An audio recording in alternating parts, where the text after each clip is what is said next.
This coming Sunday is a ton of things going on up here at the church, but one of them in the evening, 4:30 to 6 o'clock, is Family Ministries are sponsoring a game night and hot dogs and ice cream and things of that nature.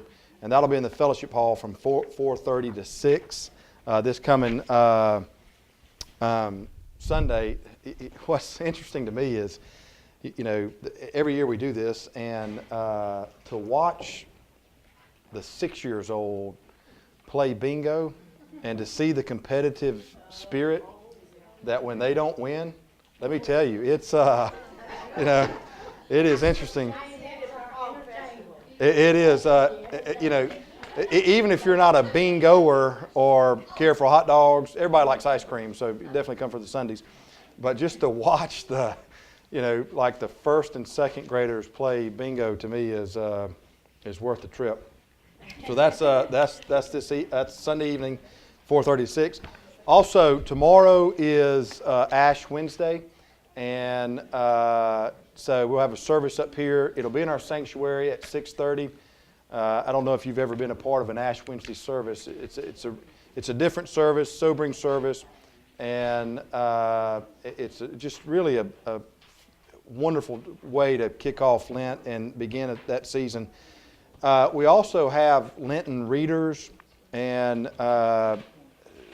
this is John is the principal behind this and has done very well with this. And there have been some others that have helped him, but what's interesting about this compared to some other readers is that it's tied to our life here. And so the way the format is set up is there's a time of there's obviously scripture reading or a passage to read, and then there's some time of reflection, and there's sometimes the reflection is just open to any and all things. Sometimes it's a guided reflection where, you know, we'll ask you to reflect and ponder certain things with the text. Then there's a time of obviously a time of prayer, but or response. For instance, one of the responses might be, you know, if write your favorite promise from the Bible on a note card, read it over and over and over throughout the day.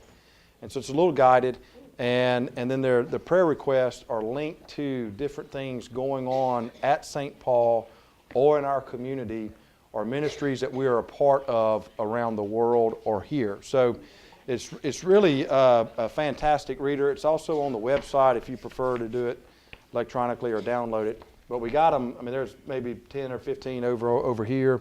They're on the big table outside the fellowship hall.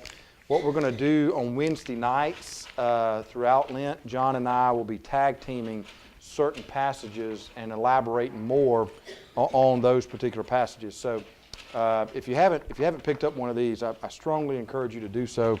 It definitely will be worth your time. Right there on that table, yes, ma'am. And or the, you know, if you want them download, you can download them, and they're pretty much on all the tables around the church. I would probably guess it'd be hard pressed for you to leave here and not come across one. But it starts tomorrow on Ash Wednesday, and then it'll move all the way through Easter. And, of course, Holy Week. Let's get into some dates. March the 3rd, I've got to catch a flight, so we're going to need to leave about 11 on that day, if that's okay with you guys. If not, you're more than welcome to stay and just kind of reflect and ponder. But I have a flight in Atlanta I got to catch, and my, you know, you hear John talk about his OCD. My OCDs have to do with being late. And so I'll arrive 3 hours early and just sit, you know. So, you know, so you get a little bit of my dysfunction here when it comes to leaving in plenty of time to factor in every wreck that you can imagine and all the work that'll go on between now and wherever. So on March the 3rd, we'll finish a little bit early, about 11 o'clock. And on March the 24th, we will not meet. That's spring break. And I think our history is to not meet the week of spring break. It just happens to be calendar-wise that the next week we're not going to meet because that's Holy Week. Now these should not be new. These should be old old dates. We will meet over lunch and have a devotional. We just won't meet here in this class. One of the things that this class will be housing during Holy Week, at least the beginning of Holy Week, is a guided prayer experience. How many of you have ever participated like it with a prayer labyrinth? I know Trinity has one. That's a guided prayer experience. We won't have a labyrinth here, but we'll have stations set up, and you have a little earpiece that you bring your little ear bobs or whatever and put it in a little MP3 player, and it'll tell you to go to station 1. While you're at station 1, you might see this pen and do something with the pen, and then spend moments of prayer around that. So we're working on that, and hope to have that the Sunday of Palm Sunday, and then the Monday and the Tuesday. It'll just be open at any time during the day, and just you come, and it'll probably take about 50 minutes to go through, but it's really just a wonderful time. So that'll be coming. So this room will be used, but the way during Holy Week, we have a luncheon devotional, and that'll take place in the fellowship hall. So no meeting in here Holy Week. And then our last class I have on my calendar is May 12th. And so just to sort of FYI again, and that's going to be at Sandy Kulik's house. Right. What Sandy told me was fillets, oysters from Maine, and what was the other part that you? No, yeah. So no, bring your stuff. So now, if somebody wants to bring oysters from Maine, we're not. We won't oppose that, or lobsters from Nova Scotia or whatever. We're all good there. So all right. Any other? Oh, it's on. Okay, good. Any other? Any other dates or things that we need to know? Just FYIs before we begin today. There should be a couple of things going around. One is the prayer pad. If you're new, what we do is we take prayer requests that are on a legal pad, and then at the break we make copies, and we ask just for you to take that with you. And just at some point during the day and throughout the days to come, if you would remember those people in situations in prayer. Also, we're trying a new format.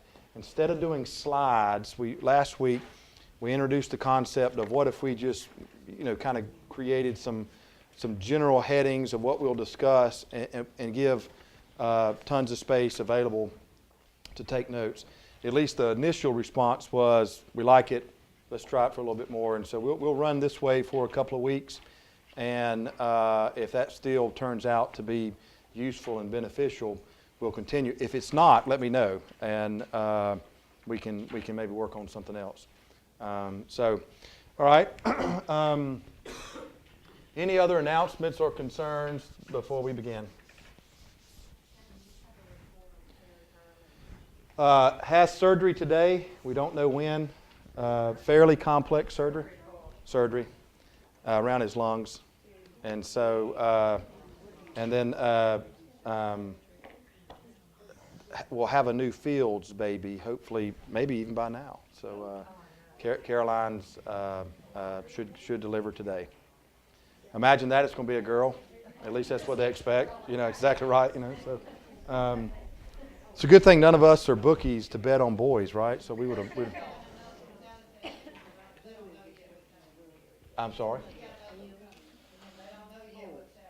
Oh yeah, right. So yeah, it's funny. I was talking with one of the son-in-laws, and this was before the twins, and one of the son-in-laws was bemoaning that it probably was going to be boys for him all the way around, and of course he was, delighted that that they had girls too. All right, anything else for the good of the cause? All right, well, let's pray and we'll begin. If you would just take about 30 seconds of silence to prepare our hearts and minds for this morning.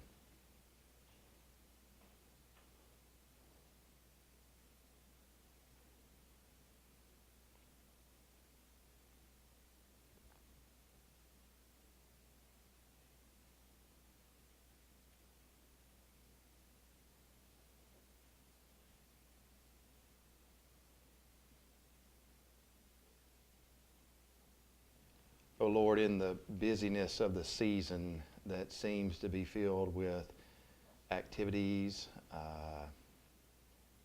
filled with noise, events, if in the next hour or so we could find ourselves centered in you, that is what we pray for. As we have begun this journey where we're walking with Moses and we're looking at how you interacted with Moses and Aaron and Pharaoh and just a host of people.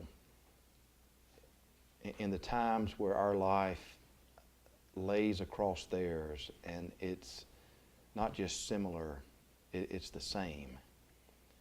We pray, oh God, that you would be with us as you were with him, and to allow that to be more than just words that we read on a page or words that we hear through a speaker, but to become real and to become a source of strength and comfort that is beyond anything that we can fathom. And then grant us the grace and the mercy to live in that place of being next to you. This we pray in the name of Christ. Amen. All right, so a little recap from last week. We were looking into chapter 4.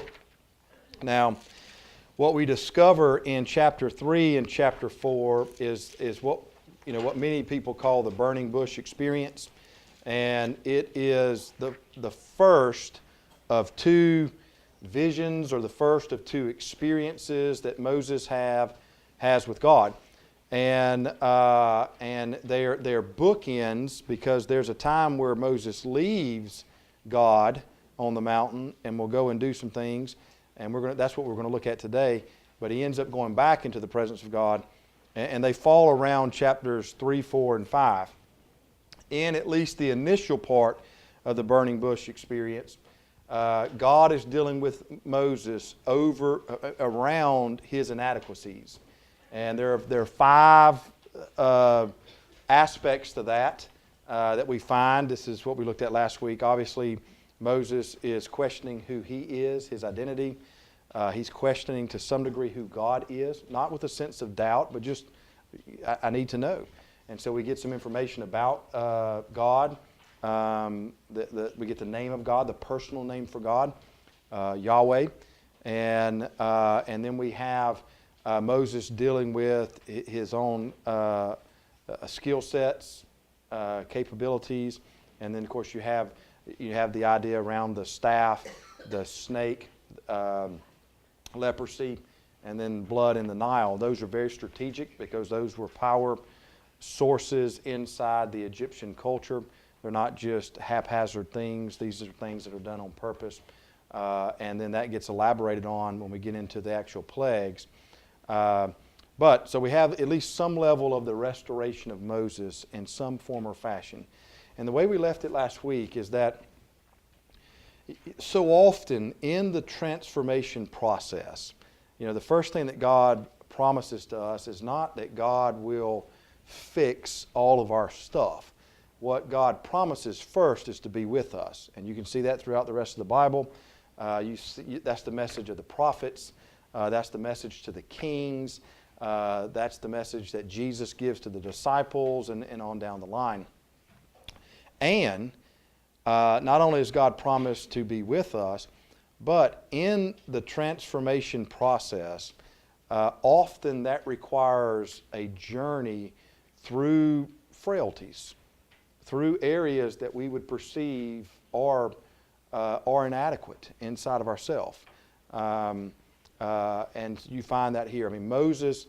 God and Moses are walking through part of Moses' life that, at least what I would argue, Moses has tried to bury. It has to do with earlier in his life, mistakes he's made, to some degree, coming to terms with who he is with God, and then what that means going forward. So that's where we left it. And so we find ourselves inside of chapter 4, around verse, I think it's around verse 10. Was that about right? Or maybe 18. Yes, let's just start with 10. And if somebody would read 10 through 16, that's sort of a good connecting piece to where we left it last week. So chapter 4, verses 10 through 16. All right. Moses said to the Lord, "O my Lord, I have never been eloquent, neither in the past nor even now that you have spoken to your servant, but I am slow of speech and slow of tongue." Then the Lord said to him, "Who gives speech to mortals? Who makes them mute or deaf, seeing or blind? Is it not I, the Lord? Now go, and I will be with your mouth and teach you what you are to speak." But he said, "O my Lord, please send someone else." Then the anger of the Lord was kindled against Moses, and he said, "What of your brother Aaron the Levite? I know that he can speak fluently. Even now he is coming out to meet you. And when he sees you, his heart will be glad. You can speak to him and put the words in his mouth, and I will be with your mouth and with his mouth, and will teach you what you shall do. He indeed shall speak for you to the people. He shall serve as a mouth for you, and you shall serve as God for him. Take in your hand this staff, with which you shall perform the signs." All right, thank you. You've got signs, words and signs here. One of the questions that is interesting to ask is Aaron a secondary means in this whole process, or was Aaron a part of the process from the very beginning? And that's just something to consider. And is God allowing for Aaron because of Moses' constant dealing with his own inadequacies, or did God have in mind from the very beginning that Aaron was going to be a part of this? I sort of lean on that end, and part of what I think God does that's so good is, even though God might know the end game, maybe call that foreknowledge, God allows people to process through that. And for instance, I think we left it last week where you might know what's going to happen to your children or grandchildren, but instead of, they're on step 1, you already know what step 30 is going to look like. But there's not, if you just tell them you got to do step 30, what normally happens? It's overwhelming. Well, I think you're being generous. She said it's overwhelming and they can't handle it. Yeah, that is true. It is overwhelming. But most of the time, at least in my experience, if I just go out and give step 30, they might not ever make it to step 2. So you have in this whole process, and we could go back and look at these 5 little issues or aspects of what's going on inside of Moses with God. All of these are, God is patiently allowing Moses to process all this. The goal, or at least the original command or goal that God told Moses, you're going to do these things. You're going to go first to the elders, then you're going to go to Pharaoh. You're going to tell Pharaoh these things, and this is what's going to happen. I mean, it's real easy, right? Go down to Pharaoh, tell him that this is what we're going to do. He's not going to listen to you. That's all right. I'm going to do some stuff, and then y'all are going to leave. That's step 30. And Moses is like on step one. What do you mean? And so, which I think really shows you the level of God's heart, that God is not just interested in the end game, okay? But the promise to be with you also involves every single step along the way. And that's just as important as the end game. Let's think about it this way. When you go on vacation, now say if you're going to leave tomorrow, what's the day, Wednesday? Say you're going to leave Friday, and today's Tuesday, yeah. So it's a busy week for me, so it's all running together, So say you're going to leave on Friday. You're going to go to this resort down in the Caribbean, and you're going with some of your friends and family. When actually is vacation? I mean, is it when you get down there at the resort? Yeah, I mean, has it already started when you were talking to a travel agent or, checking it out online? It's the whole process. So it's that, it's getting down there. It's while you're down there, and then when you get back and finally get home and meet for lunch the next week to share the pictures, okay? All of that is part of the process. And that is just as much, there might be parts that are primary or key being at the resort. I mean, that's one of the reasons why you're going. But the whole of it is the experience. And I would argue that this is what God is doing with Moses. All of this is important. And we'll see this character development inside of him, and God is allowing them to process with that. And even if, what would be great would be for God to tell Moses, snap his heels and boom, he's on the run and going. But he allows for Moses to kind of meander and process. And you'll find that even after he leaves God's presence here, he hadn't been gone 5 minutes before he's in trouble. And, God is not taken back by that. That's one of the lessons. It's not one of those deals where, God kind of gets in the huddle and says, boy, we got to come up with something else because this is just not working. It's all right. So when you lay your life on that, have there not been times in your life where you're scratching your head and, boy, this is not working? All right? That's not taking God by surprise. It's not. And so there's a level of comfort, whether it be with prayer, whether it be with approachability. I mean, how many times, go back to in your children or grandchildren, where you know what has happened and you're just waiting for them to come and tell you. You remember those?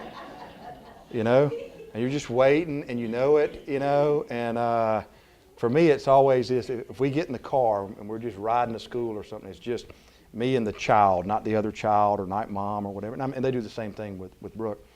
When they're by themselves, I'll get from my son, Dad, I'm just going to kind of lay it out there. That's his words. Caroline is a little bit, she strokes Daddy's ego, she already learned that one. Come lays in my lap, will you rub my hair? Dad, I'm kind of thinking about this, So, I mean, but you're just waiting on it, right? I mean, it's kind of like this, just waiting.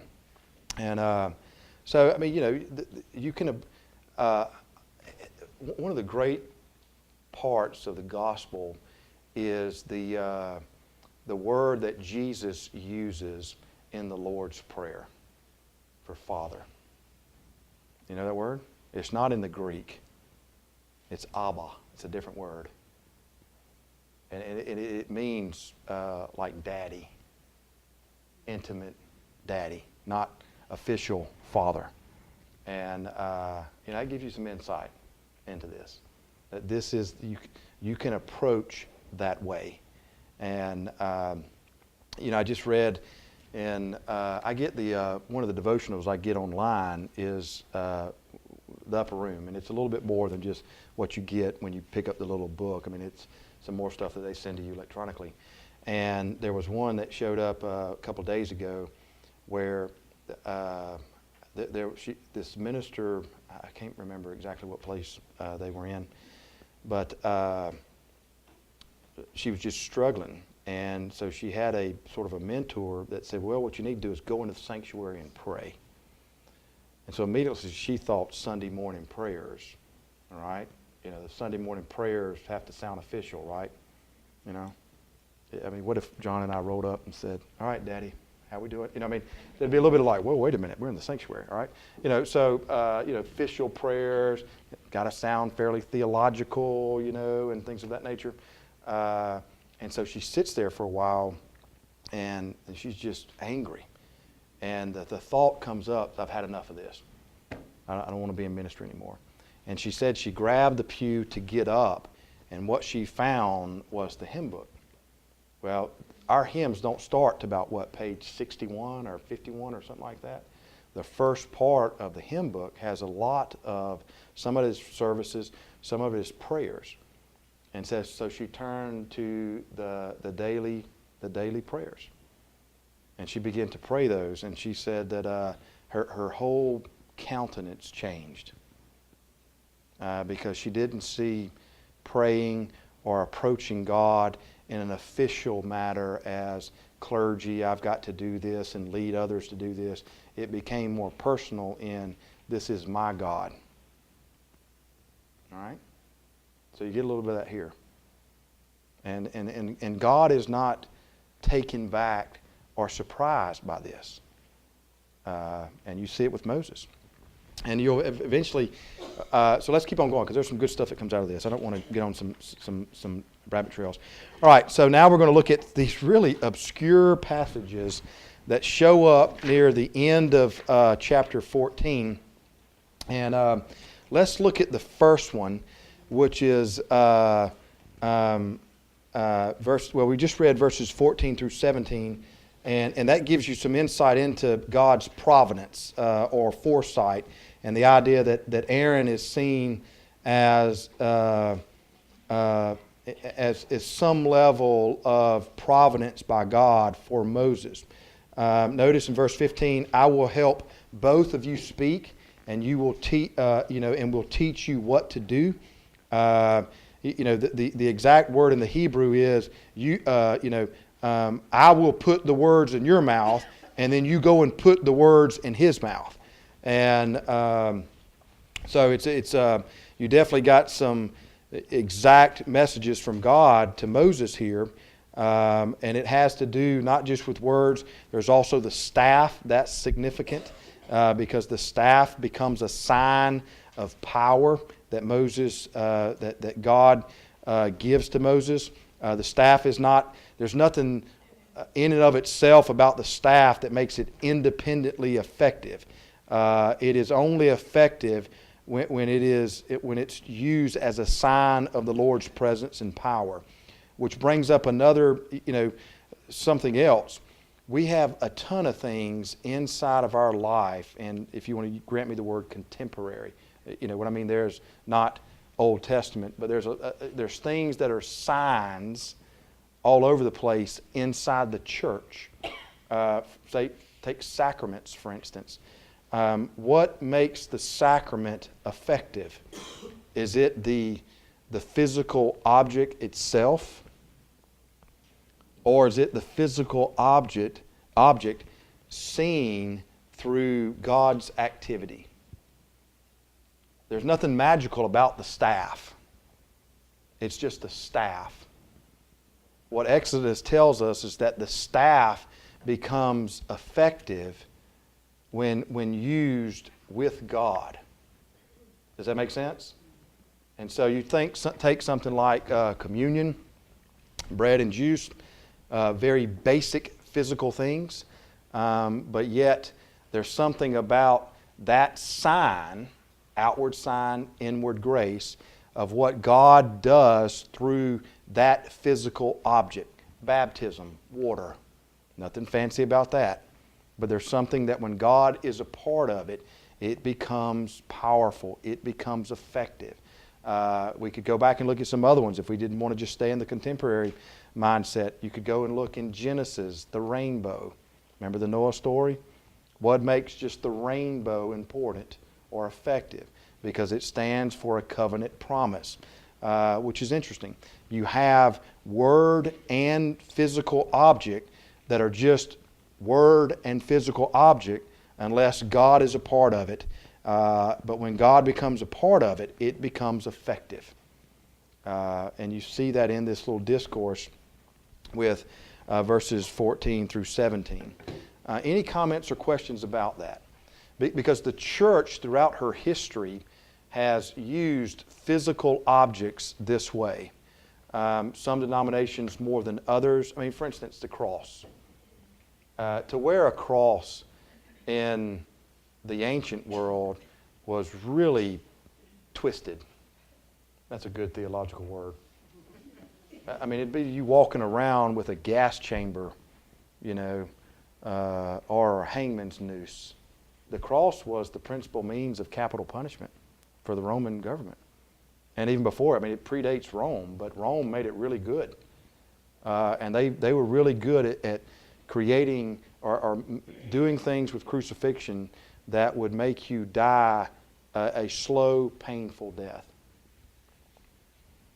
And so, I mean, the fact that you would wear a cross, I mean, historically,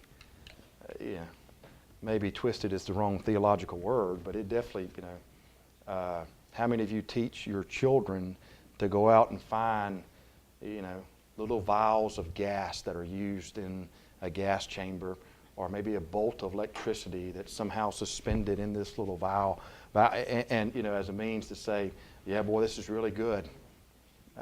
I don't see any of y'all with that, but yet I see y'all with crosses, right? So, I mean, it's a physical sign. What's that? Yes, exactly right. That's which I'm not going to do that. Never mind. I was going to take us down a rabbit trail of capital punishment, and but I figure that's probably not we'll save that for another class. The early symbol obviously was the ichthus, the fish, and so I would imagine it's post 400, 300, 400. Don't hold me to that. I know in the earliest crusades, so now you get into the 800s, 900s, some of the people that are participating on both sides have crosses. And so, I think you probably, once, there's a lot of institutional, once Constantine deems Christianity as the religion for the Roman government, the Roman Empire, which is in the 300s, you get a fair amount of, now when I say institution, I don't mean, it just becomes part of the institution of the faith, and that's not necessarily a bad thing. But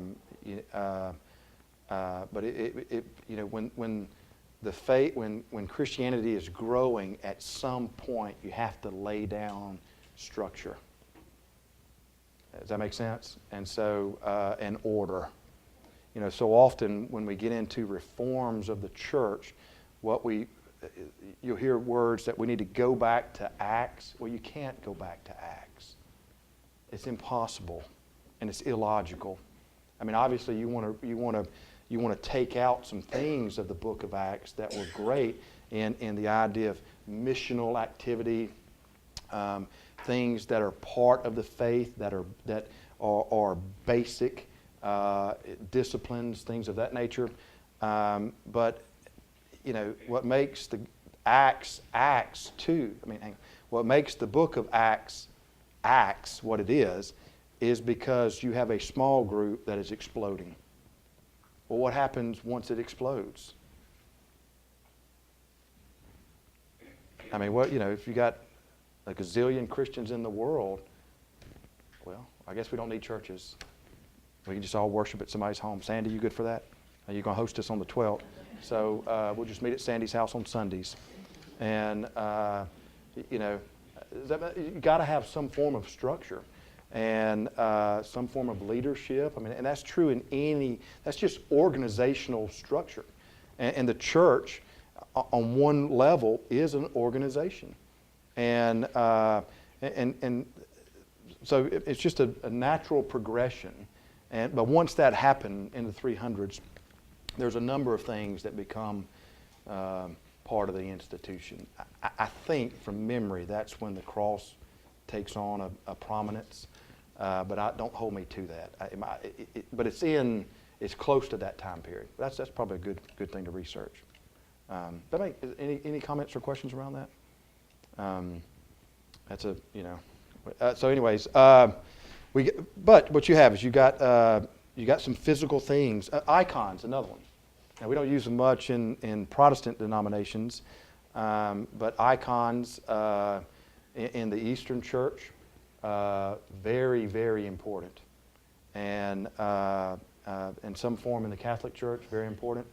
And that's not to assign deification to an object. Okay, that is not what iconography is. Now, you get that. If you get people saying, "Oh, it's, you know, this, oh, it's an idol. It's an idol." No, it's not an idol. You just don't understand iconography. I mean, you know, historically throughout the church, it has not been that. It's been used for a means. For instance, like the rosary. Okay, if you really want to learn to pray, you get out the rosary, and you spend time going thematically what shows up in the rosary. Now, Protestants can learn from that.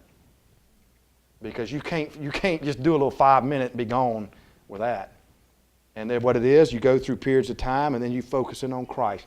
You go through some other stuff, then you focus in on Christ. Now what happens is, in Protestant and Catholic inability to live harmoniously together, you know, you get all kind of, you know, shots fired across the bow from one side and shots fired back. And you know, in Protestant circles, oh, this is bad. No, it's just a means of prayer. So there's a set. Oh yeah, exactly right. It's thematic prayer. Every bead has something that you are contemplating, pondering, praying about, and then the beads might be all, you know, some of the beads are one color, and then you have a different color, back to the one color, then a different color. The different colors have to do with Jesus. And so, but I mean, if you actually pray through that thematic prayer, it takes a while. You know, and the only special beads would be the beads that are set aside for Jesus. But the rosary itself, I mean, obviously there's formal prayers that are part of that. But, you know, get past the formal prayer, look at it thematically. And, you know, it might be, for instance, the Stations of the Cross. You know, we do that during Holy Week from time to time. And, you know, that's similar format to something like the Rosary. Well, in this station, you're going to talk about Jesus this way, and you're going to think about Jesus this way. And then over here in this station, you're going to focus in on this words and whatnot. Then over here, you're going to focus in, and you go through all 7 of them, and, you know, it takes a while. And you know, it's been my experience that, you know, time, T-I-M-E, as in the quantity, is a huge help with prayer. I mean, most of us, when it comes to praying, what we really want to do is be quick to give God our list. I mean, right? I mean, you know, seldom do we sit and reflect. Well, there are means, sometimes from another denomination, that are very helpful with that. Now, that's not you know, if you just take that and single that out and say this is all what it means to pray, well, you make the same mistake as saying it's not good. You know, it's just a part of learning to pray. But it's a pretty good model. And you can't go through it quickly. And which means your first experience is that you're going to have to wrestle with your own anxiety. Any of y'all ever slave to the calendar? to the watch. I mean, even when it comes to, even when it comes to spiritual things, God, I got stuff to do. Here's my, fix this, work with me on this. I'll confess that. But the truth is, I got an appointment at noon, and I need it done by 11. Sure. Right. Yeah, that's a theological, yeah. Mm-hmm. Don't know. Well, that probably takes on that you are correct. There's a difference. I mean, the crucifixion aspect, heavy in the Catholic theology is the priesthood of Jesus, all right? Well, you can't get to that. I mean, one of the major components of that is the crucifixion itself. Hebrews, the book of Hebrews, the Lamb, also the high priest. You have those same theological components that show up heavy in their theology. And so naturally, the symbol that reflects that the best would be crucifixion. And I don't know when there was a separation, but there is a separation. Most of us, when we wear crosses, we don't wear crosses with crucifix, or where Jesus is being crucified. And on the other side, there's not a lot with just a plain cross. If I had to guess, it probably stemmed from the Protestant Reformation more than anything else. So you're probably looking at post-1500s. On a different note, is it warm in here to y'all? Yeah. All right. Give me a second. So, for a couple of weeks, we were really, really cold. And so we're making up for it. And but I think we might have yeah.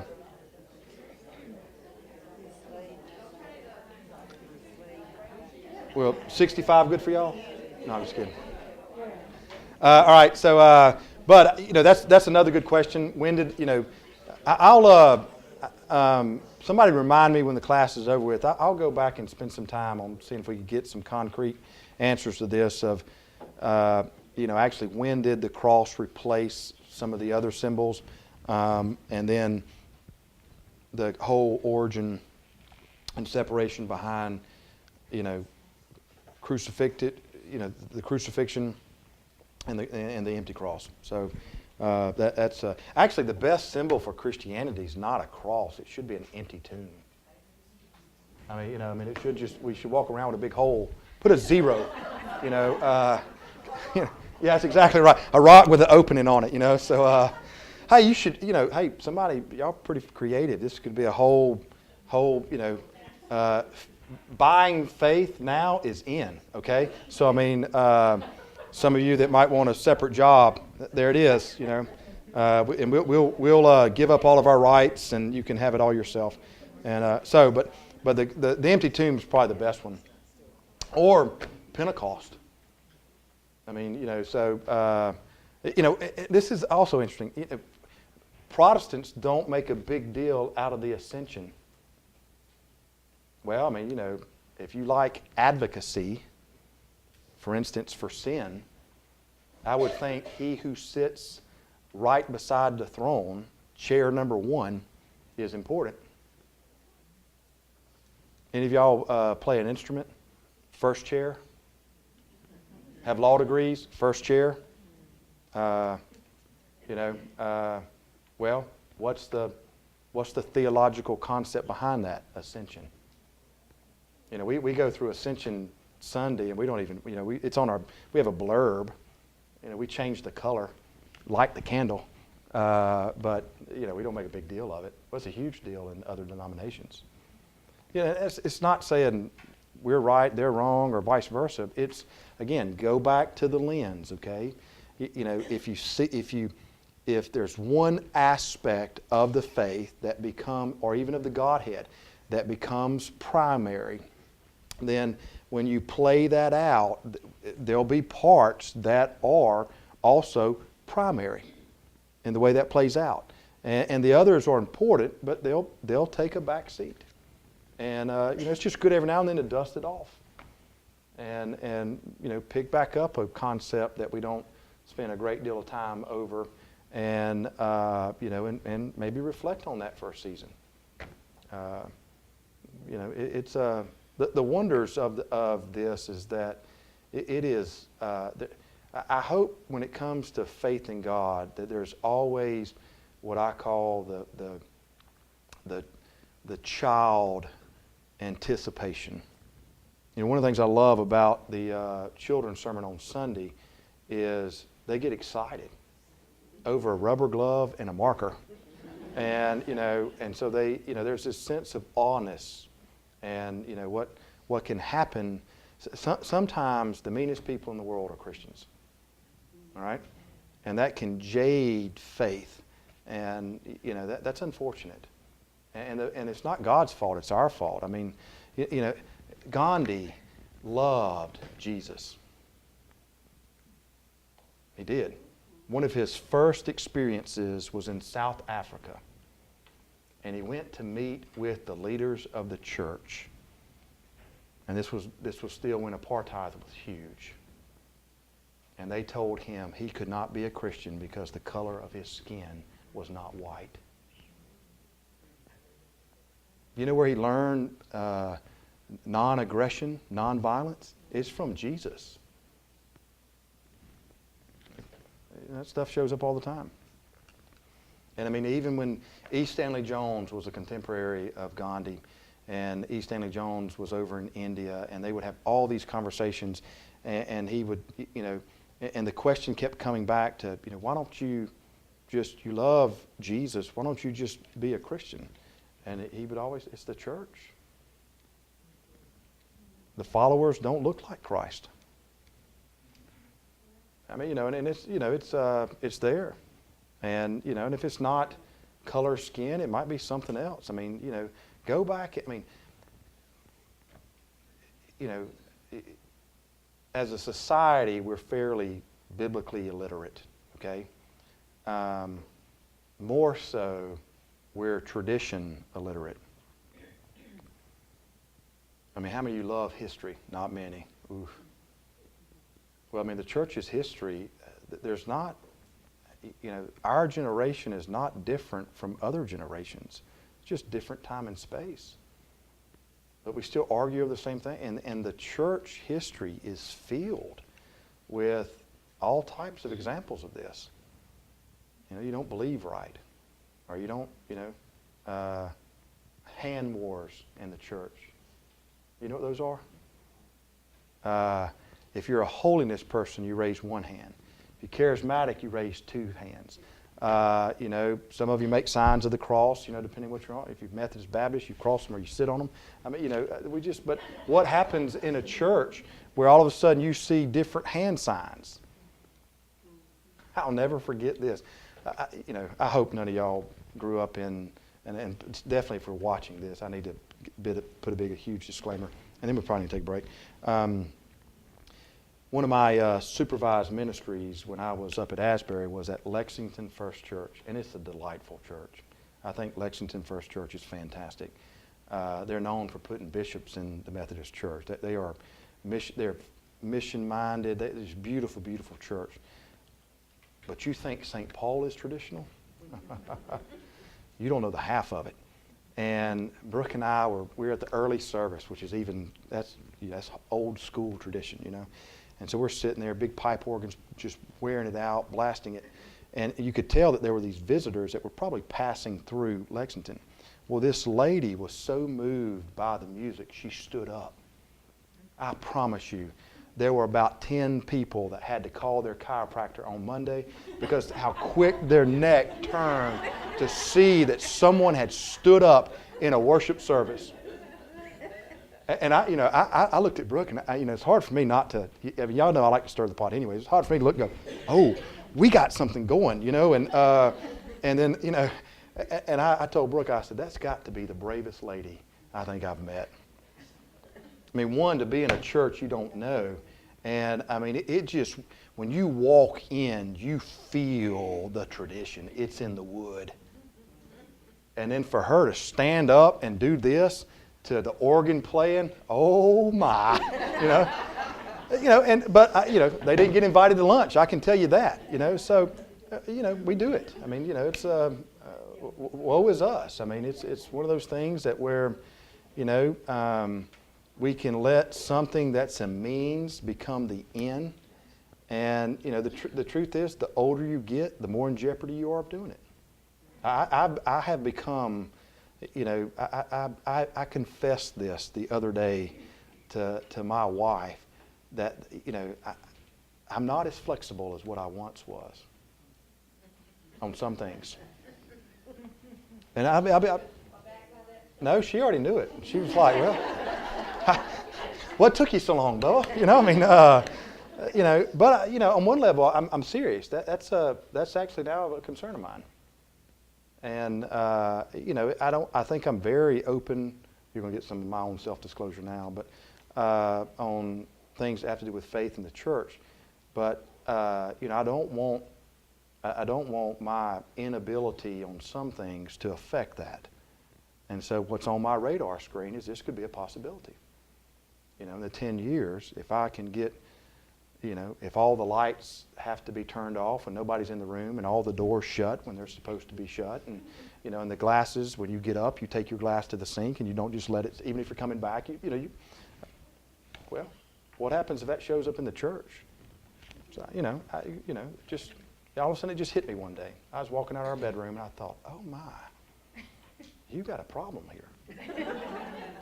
And, and then, of course, all right, God, does this show up in other areas of my life too? Maybe not, but maybe it does.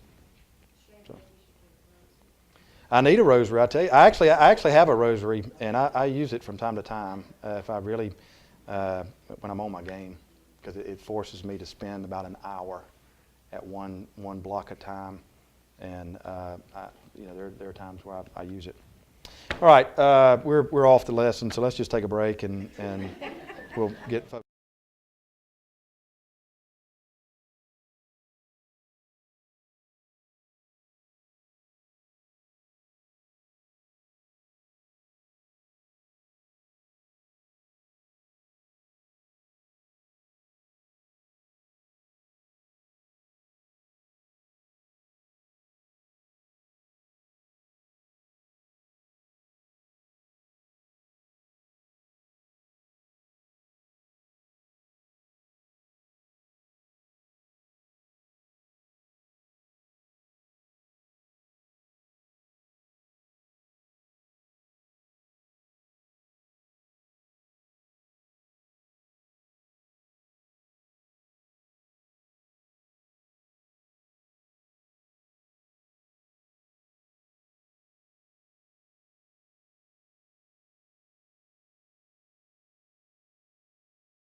All right.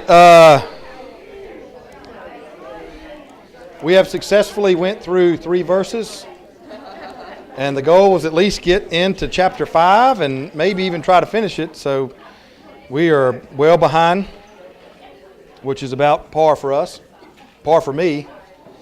I do want to call your attention to 2 things. One is a new Bible study that we're starting. It's an online Bible study. It's going to be on Mondays or Wednesdays, okay? Not Monday but Monday or Wednesday. And it's going to, many of you are familiar with the name Dietrich Bonhoeffer, and one of his most popular books is called The Cost of Discipleship. And it's a lengthy book. It's sort of a number of things for Bonhoeffer, a lot of his theology, and a lot of his social action that comes out of his theology. How do you put your theology into practice? It's going to start this Monday. And you can just sign on or just come to our website and you'll be queued up and ready to go. And you'll get to see John's pretty face. He'll be leading this one. But if you miss Mondays, you can show up on Wednesday. I mean, you can just kind of dial in on Wednesday. But it's online. John will be in an undisclosed location, so you cannot be with John, but you can watch John and participate online. And it's just going to be at noon during the Lenten time. So many people, the practice at Lent is to give up or to take on. Take on was first, actually, in the history. Giving up was second. But both of them are acceptable practices that if people, or you can just do nothing. It doesn't matter. But Bonhoeffer definitely it would buy into the whole Lenten theme and practice. So if you are interested, and if you've never read Cost of Discipleship or just interested in Bonhoeffer's life and whatnot, John will be leading that one. All right. So there's then Chris Layfield has a quick announcement.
Thank you.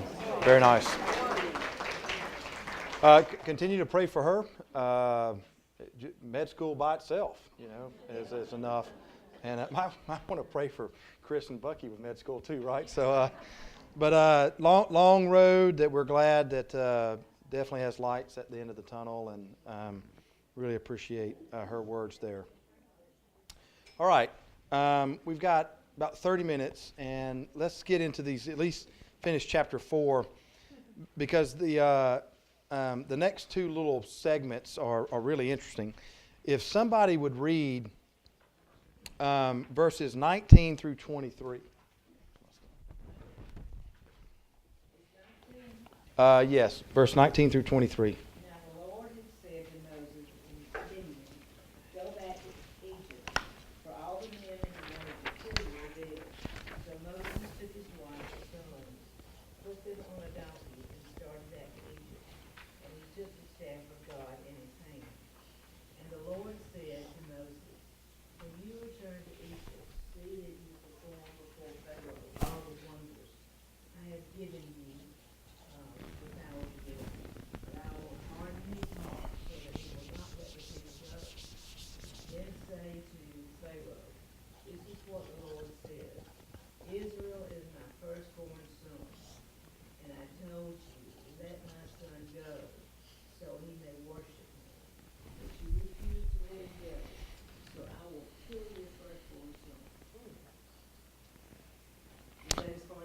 That's verse 23, right?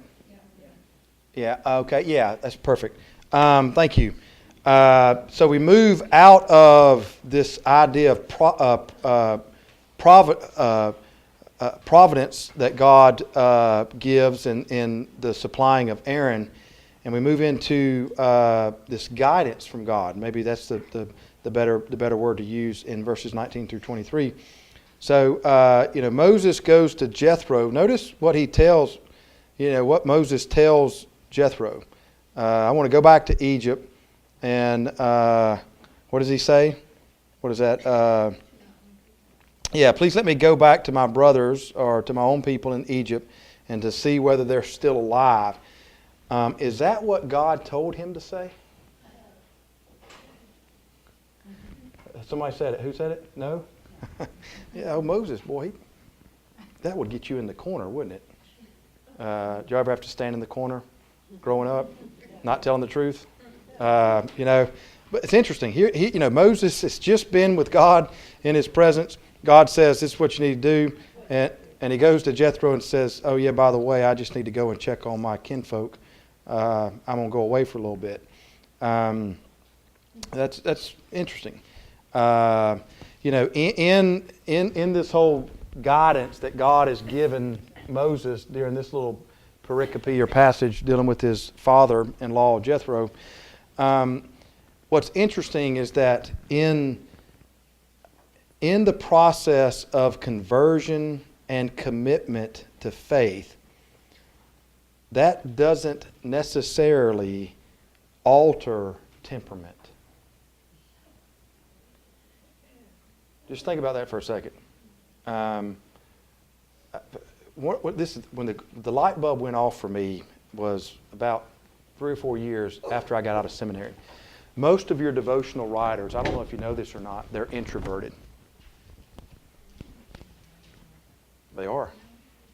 Most writers are anyways. And the average is not introverted. It's extroverted.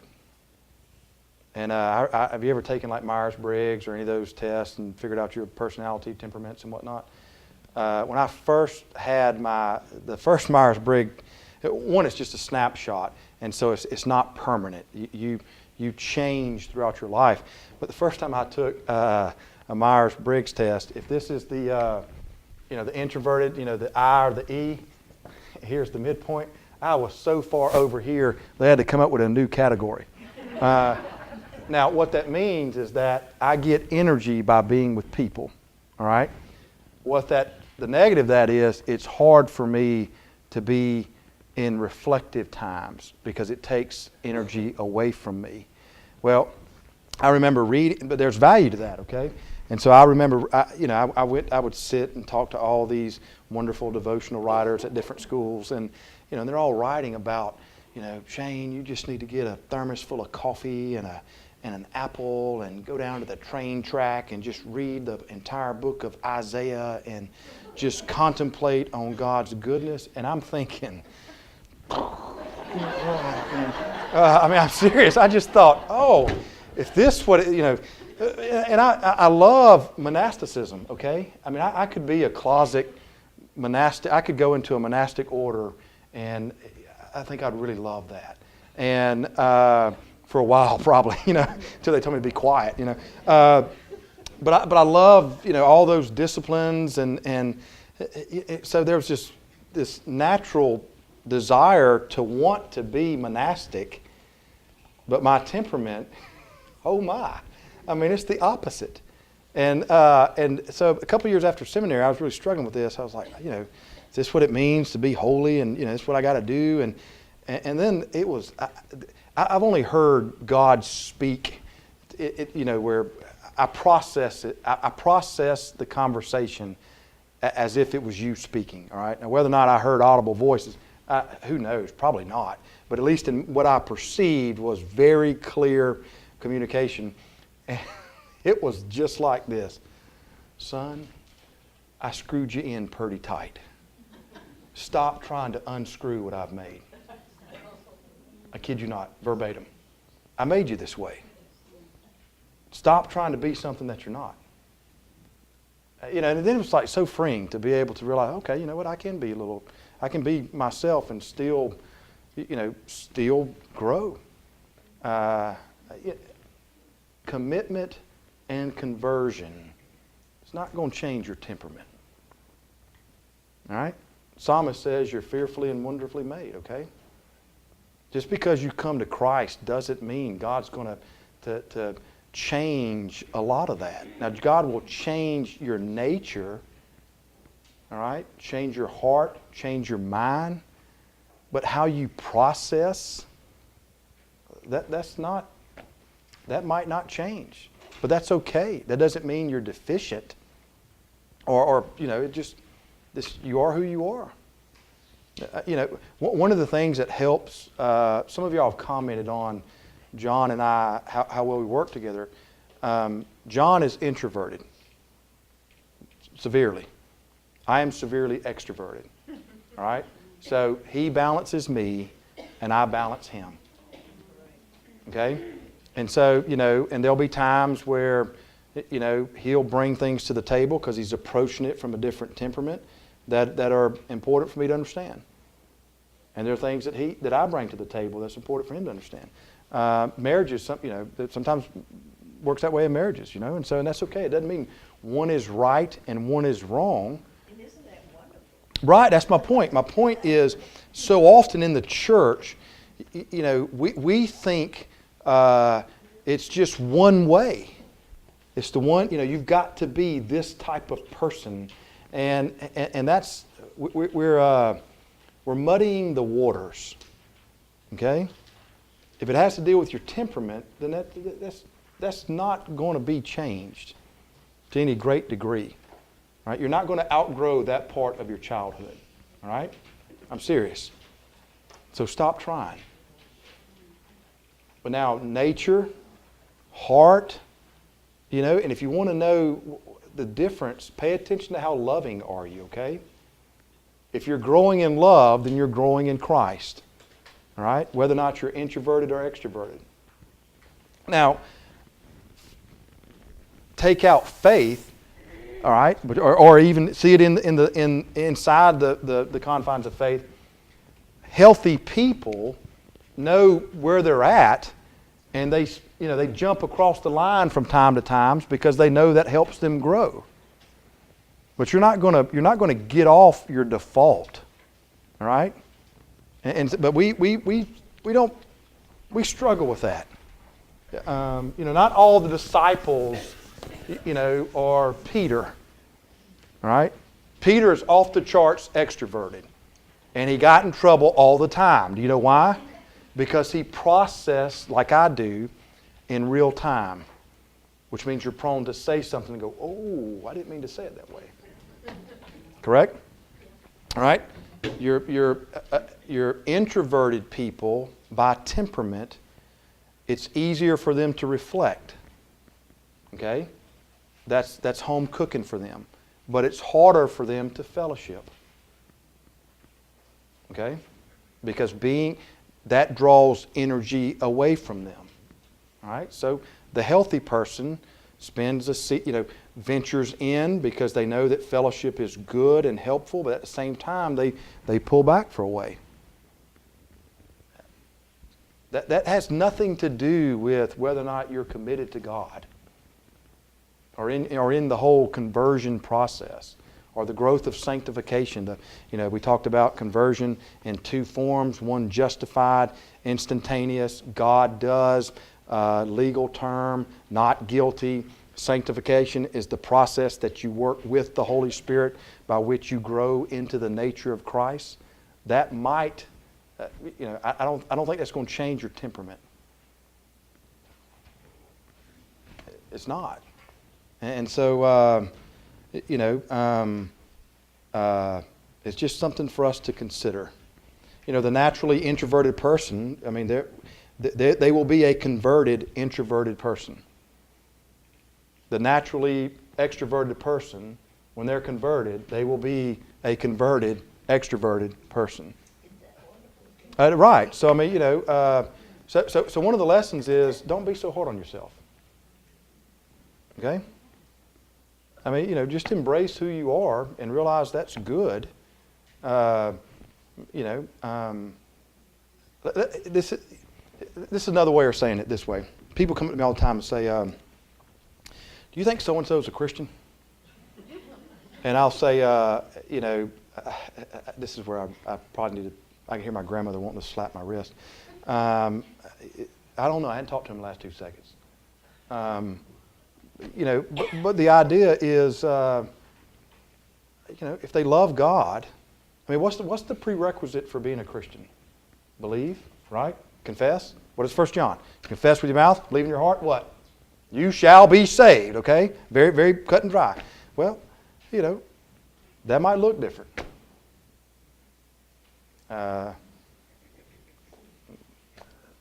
Embrace, and it's okay. Not everybody likes to eat countries after the Bible study. Correct? I've been watching some of y'all, so. Yes, exactly right. That's still good. I like it. That's a staple for my house, But it's okay. Those are not primary issues. But often when it comes to how we see ourselves, particularly if you struggle with the same disease that I've struggled with for a long time, perfectionism, you will confuse temperament with commitment. And they're not the same. Okay? And it's a struggle. Moses doesn't get it right. Got a lot of stuff he's wrestling with. And, he makes mistakes here. God tells him to do this. He tells Jethro something else. But he does take the staff with him and he begins to head on out. And so he's living into whatever he's going to be, good, bad, and indifferent. One of the things I think is that you can draw out of this text, this particular text I think is important. At least one of the verbs is go. All right? So he's going. So maybe in the journey of faith, what should be before us all the time is just what's the next right thing. Can you, the way this one guy described it is, begin with the end in mind, but don't worry so much about how you get there. Because when they leave Exodus, do you know the quickest way to the promised land is to go this way and take a left? Do you know which way they go? Straight. Then down here to right a little bit and around here for a while, and then they finally come up into the side. You know why? You know who sits here? Philistines. You know what they got? Better military technology. It would have been a slaughter. Down here, they run into, I think, the Ammonites. Well, they don't have walls. They're just kind of nomadic type. It's easy to defeat them. Maybe just the rule of faith might be as easy as just the next right thing. Think about, what's that song, Sweet Hour of Prayer? Oh, what peace we often forfeit. Think about the fights we would often forfeit if we just did the next right thing. Just said the next right word. That should be a sermon. I have to write that down. All right, so let's. That's what Moses is doing. It's not perfect here.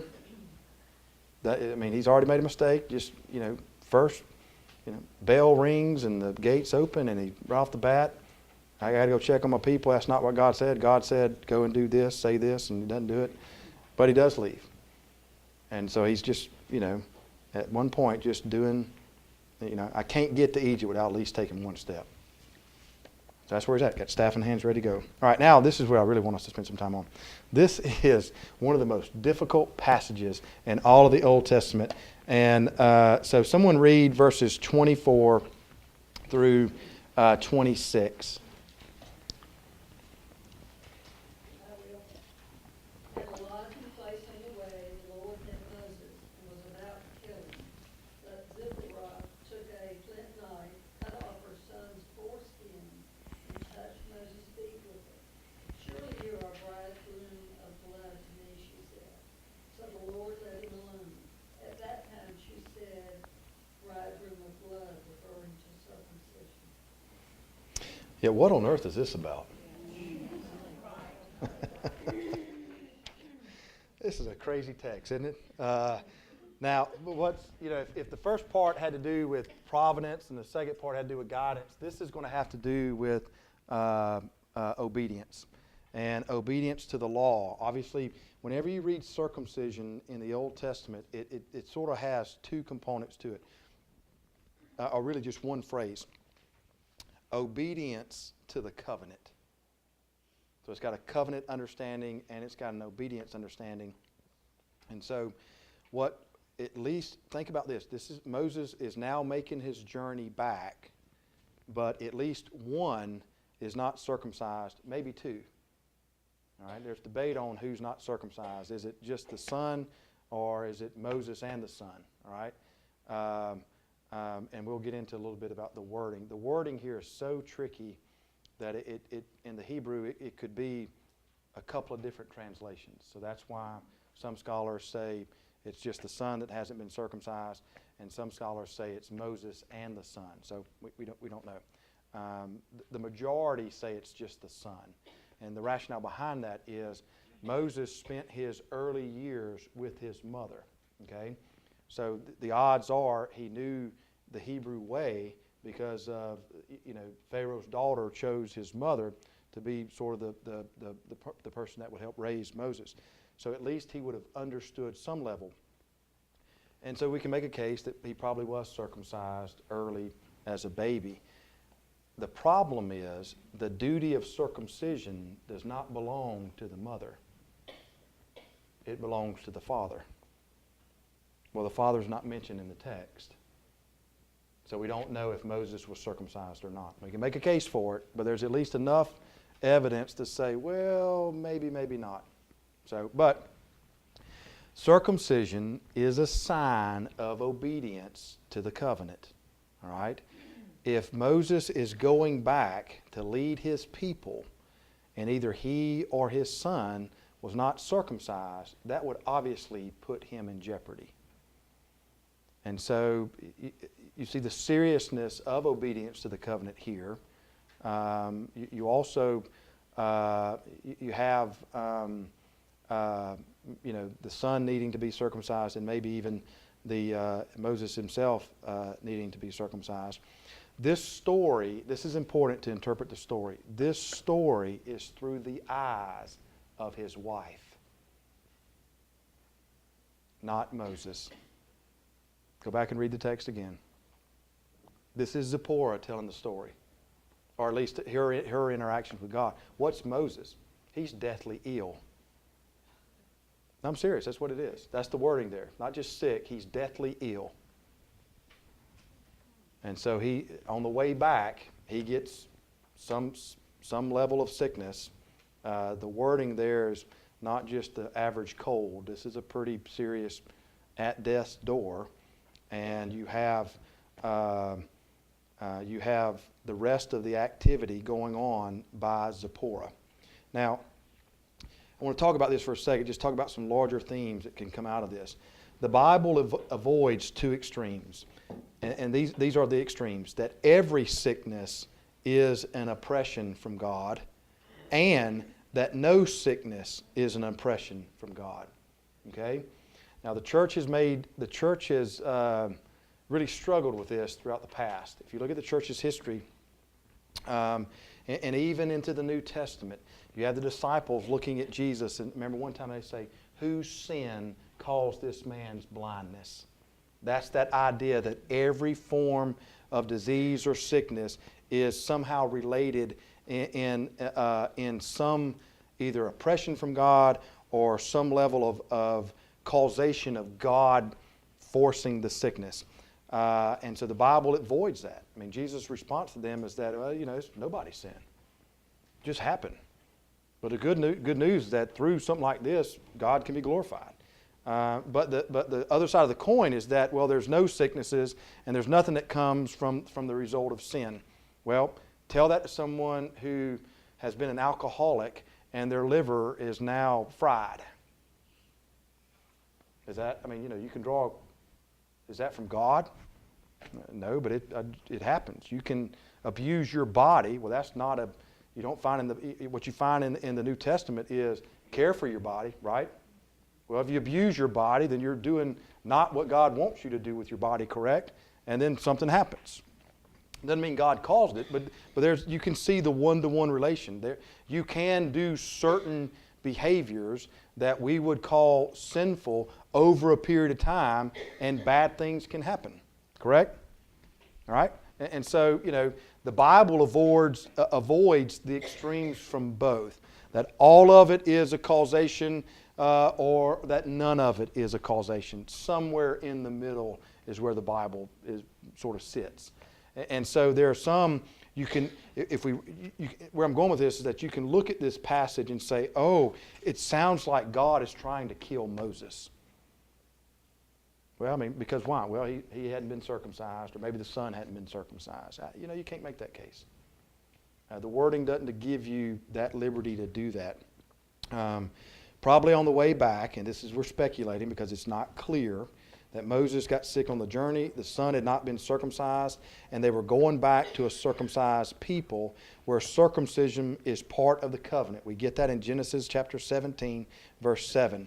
Whole Abraham or Abram at that time, the fact that the heart of Moses' family, and that would have been the son. You think about what it was like in the Old Testament when they have children, particularly male children. Again, see it in the context of the ancient world and in the Old Testament. The fact that the heart of Moses' family wasn't circumcised would have been an offense to God because they were not obedient to the covenant. We don't know why Moses did not do that. Maybe we could go back and revisit the end of chapter 2 where he names the child. Here we are, foreigners in a foreign land. But for whatever reason, Moses did not do it. That was his father's job to circumcise the son. So Zipporah takes the blood of the circumcision and she touches Moses with it, thereby associating him with the circumcision. Okay? That was an Old Testament practice or an ancient world practice. Now the bridegroom of blood phrase, that's a little bit different because it can be bridegroom of blood or it can be bloody husband. So some of your versions might have bloody husband, some of them might have bridegroom of blood. Put yourself in Zipporah's place. You're following your husband back. He is deathly ill. It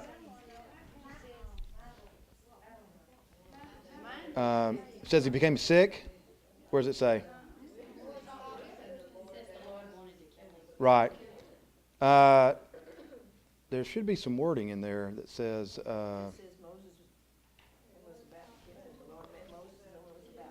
All right, I might have to go back and look at the Hebrew again. I don't have my Hebrew text with me. But for whatever reason, he comes back to Zipporah. Maybe he's not sick. I would argue that he is, and I'll give that evidence next time for sure. But obviously, there's something going on to where God is about to kill him, all right? Sought to put him to death. The argument would be is that, what would cause her to believe that God was about to kill him? Bingo. He'd be sick. All right? And so, and then all of a sudden, he's not sick anymore.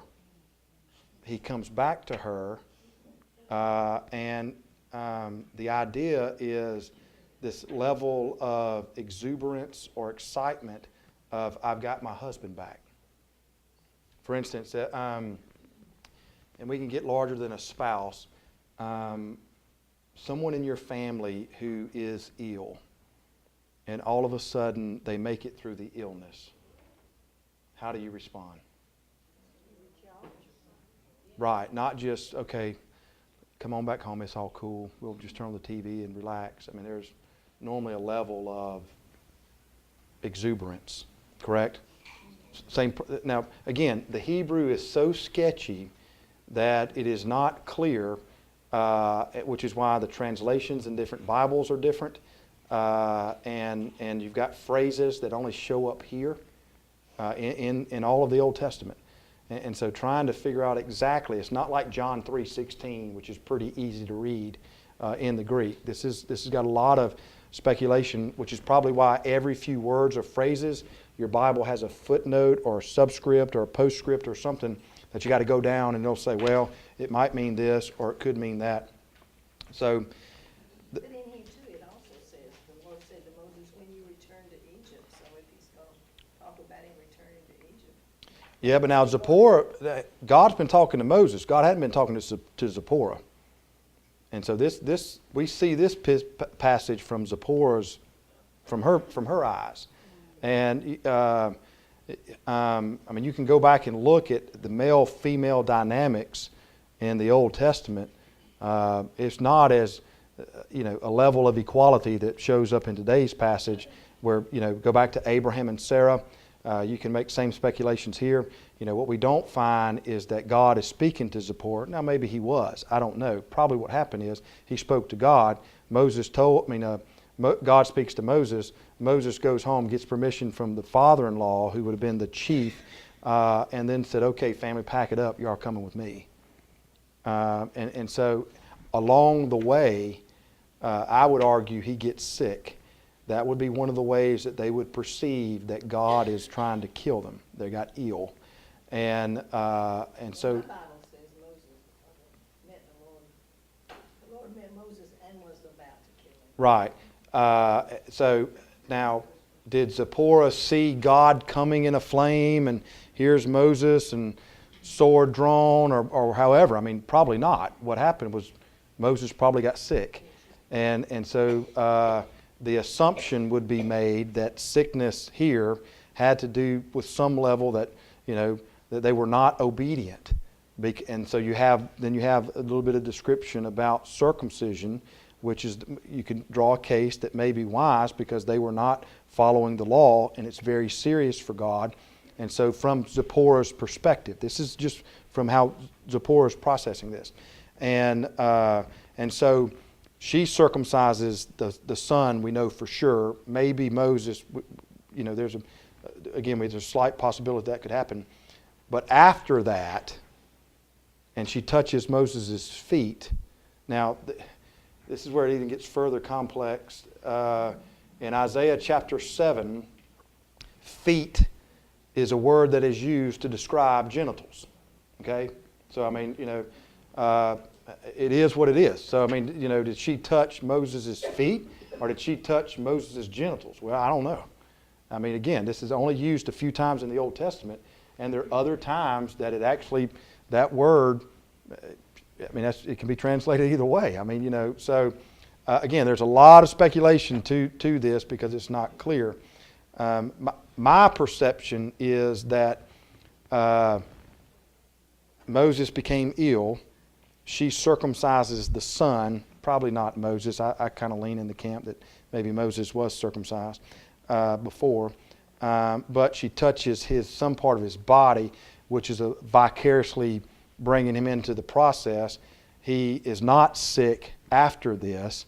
He comes back to her, you're now it's like we're married again for the first time, you're not sick anymore. That's what I think is going on. Shane, my Bible says that she sensed that divine displeasure Okay. caused him to be ill. Yeah, what version do you have? It's the NIV. Okay. This is down in the footnote. Yeah, okay, so it's not literally, yeah.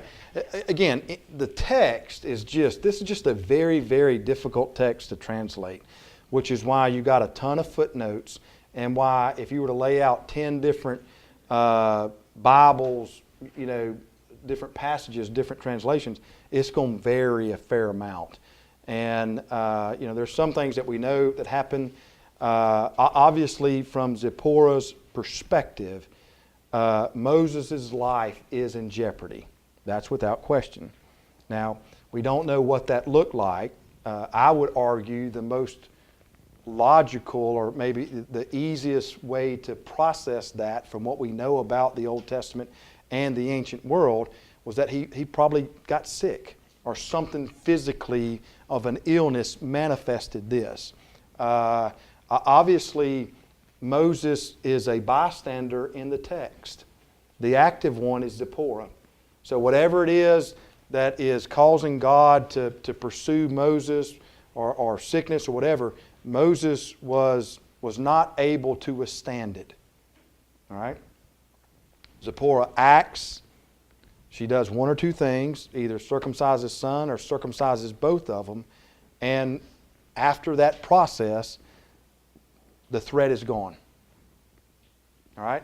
Now, when we look at the larger view of the Old Testament, it's hard to, it doesn't sit with consistency with what we know about God, that God would want to use Moses in all these ways and have done all these things in chapter 3 and chapter 4, and then at the end of chapter 4, all of a sudden change his mind and say, yeah, I tricked you, I just wanted to get you out of the house of Jethro so I could kill you.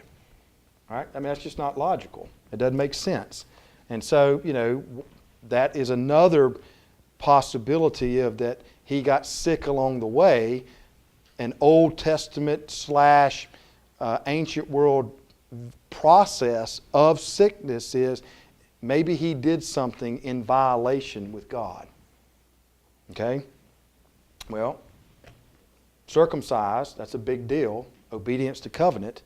And so the threat's gone.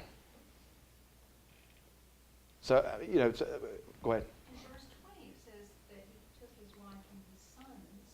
Mm-hmm. So Could be more than one. It could be multiple circumcisions. Yeah, I mean,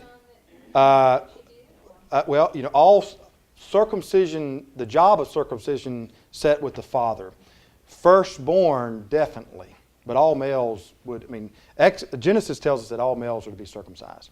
That's a physical act of the covenant. And listen, even in the ancient world, there were degrees of circumcision. It's not like circumcisions today. Different cultures had the practice of circumcision. Now, the Old Testament Hebrew practice of circumcision was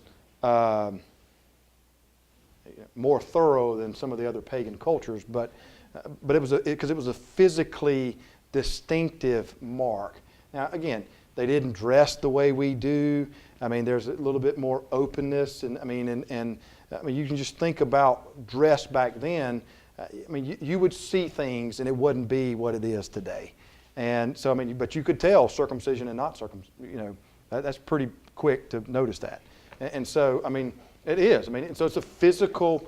It's a it's a physical distinction that is a faith component. The act of circumcision. Seriously, we're past time, so people aren't watching. So what does circumcision have to do with faith? All right, well, hang on. It is a symbol. That's right. It is a symbol. Okay. Now you got to think back to what was considered in ancient world, what genitals meant, what the loins meant. So this has to do with who you are. Okay, and so to take that and then to physically alter that was a symbolic gesture that said we belong to God. Okay, that's all what circumcision meant. And but it is distinctive physically in that culture. I mean, there's no way to get around it. All right. I mean, when you see a circumcised male, they're circumcised. I mean, I'm serious. I mean, I hope you're not uncomfortable. But I mean, this physically, and so in a world where, you would see physical nakedness fairly often, well, guess what? It was pretty, it's fairly distinctive of who circumcised and who did not. And a number of the cultures around them did not circumcise. Some did to various degrees. But the Hebrew form of circumcision, it left no doubt. Okay? And behind all that, I mean, think about it. Abraham circumcised as an adult. It's not a baby. All the men circumcised. I mean, so, go back. I mean, but the idea is physically distinct behavior symbol that stands for an allegiance to God. Baptism, all right? I mean, it's same thing. Why do you baptize? I mean, there's not anything, the water is not, it's not like you got special water, Some of us do. We bring water from the Vatican or the Jordan, but guess what? It's still just 2 parts hydrogen. No, H2. 2 parts hydrogen, 1 part oxygen. Doesn't get any. The complexity of water does not change. At one side of the globe than the other.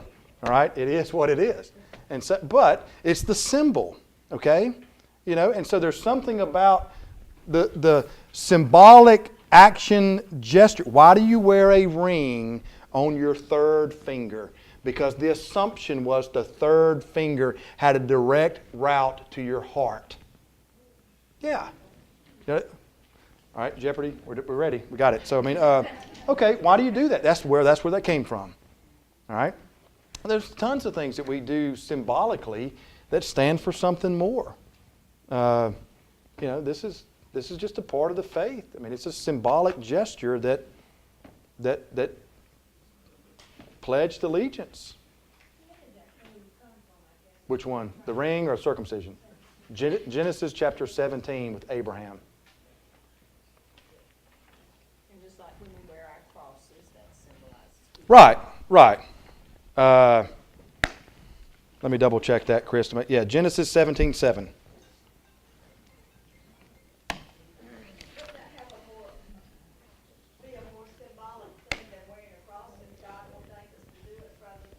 Yeah, I mean, this is, well, I mean, In today's world, we wear crosses to symbolize.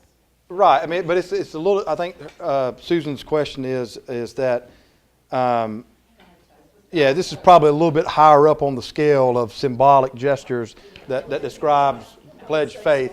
But, I mean, it's, pardon me? Yeah, it's certain days after being born. I think the 8th day, 9th day, somewhere in that neighborhood.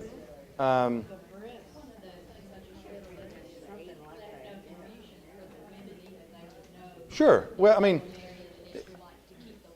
yeah, I mean, there's, I mean, we could get, we're all adults, okay? We could get fairly graphic in what Hebrew circumcisions were, what they were like. And they were different than the surrounding culture. So not only was it a distinctive mark, but you're right. When marriage, and who do you marry? Marrying inside the faith, or married inside family lines and whatnot, compared to marrying foreigners. I mean, you can go through and see a whole Old Testament lineage behind that. Part of that was not that. The gesture behind that was. Solomon's the best example. I mean, you can end up forsaking God and pledging allegiance to something else. And, in order to safeguard that came the practice of marry inside the tribes.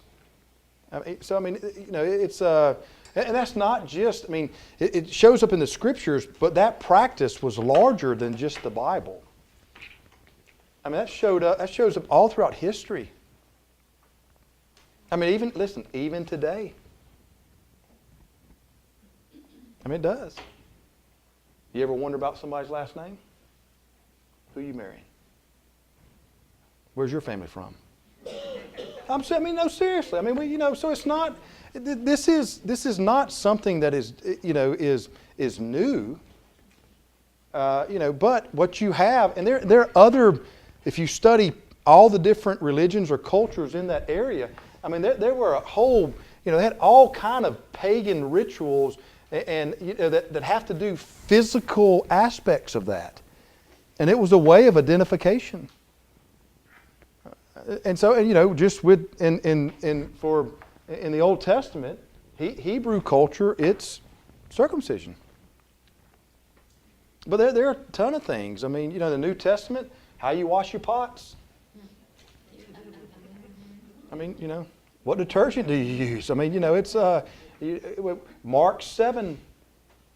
What's going on? Pharisees are upset with who? Disciples. Why? They're not washing their hands correctly.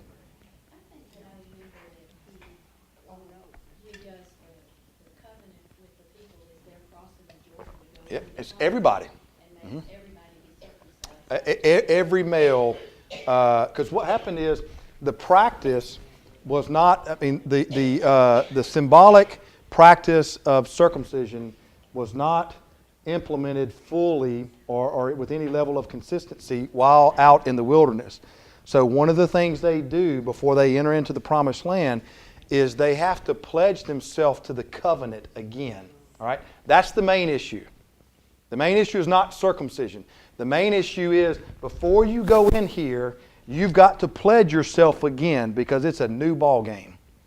Well, what's the way, the symbolic means by which to pledge yourself to the covenant? Well, circumcision. But that's, there are other times when God comes, when we get into, I think maybe 10, 11, 12, or 13 or something, where 19. They finally reach Sinai. And there's all these ascents going back and forth with Moses 7 different times throughout the rest of Exodus. He goes back and forth. And eventually, God says, I'm going to come to you guys, so y'all need to consecrate yourself. Well, there was a certain practice. They had to bathe a certain way. They had to, do certain things to make themselves consecrated for the presence of God to come. Well, they actually get afraid. And so then they build up fences. They build one fence and say, well, you can't go past this place because, it's holy ground and we could get in trouble. And then they're a little bit afraid of that, so they go back a little bit more and they build another fence just as a protective mechanism. And then finally they say, Moses, this is too much for us. We know that we've consecrated, we've done these physical things. You just go up and do it for us. But there's always been physical, symbolic gestures that stand for something more.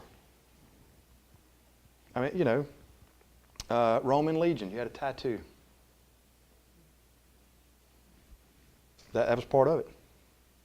So I mean, there are all kind of things that we've done. This is not something that's new. Some of them are religious in nature, some are not. Circumcision, a ring around the finger, things of that nature. I mean, they're important to you. Case in point, go lose your wedding ring. Or not you, but spouse. You don't think that's going to matter? Guarantee it will. Why? It's just, it's just a little piece of, it's gold, but I mean, it's, there are other things more valuable than this, right? My anniversary's tomorrow. Let me know, okay? Put it back on. Put it back. That's exactly right. So. I take my wedding ring off, and then we're going to stop with this. I broke my finger 2 days before Brooke and I got married. And so the wedding ring I put on looked like an elephant's ring, It's huge, and then I had to get it resized over the next few months. Well, the way my finger is, the knuckle's so big because of the fact that I broke it, that I actually can pinch myself all the time with blood blisters. And so this is actually my second ring. The first ring just about tore my skin off. And I'd catch it, like if I'm walking and I'd hit something, my hand would be back here. And so finally, Brooke and I went and got a different ring. But I take it off when I play golf because when I hold the golf club, it'll pinch my hand.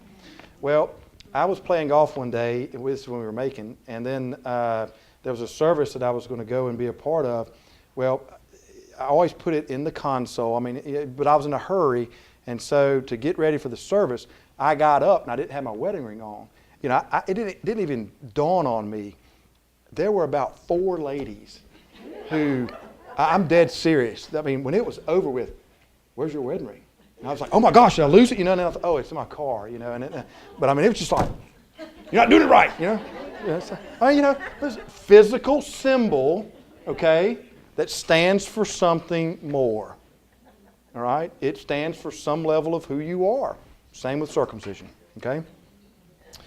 All right? So we'll leave it there, and we'll pick up on chapter 5 next week. Go in peace. May the Lord be with you.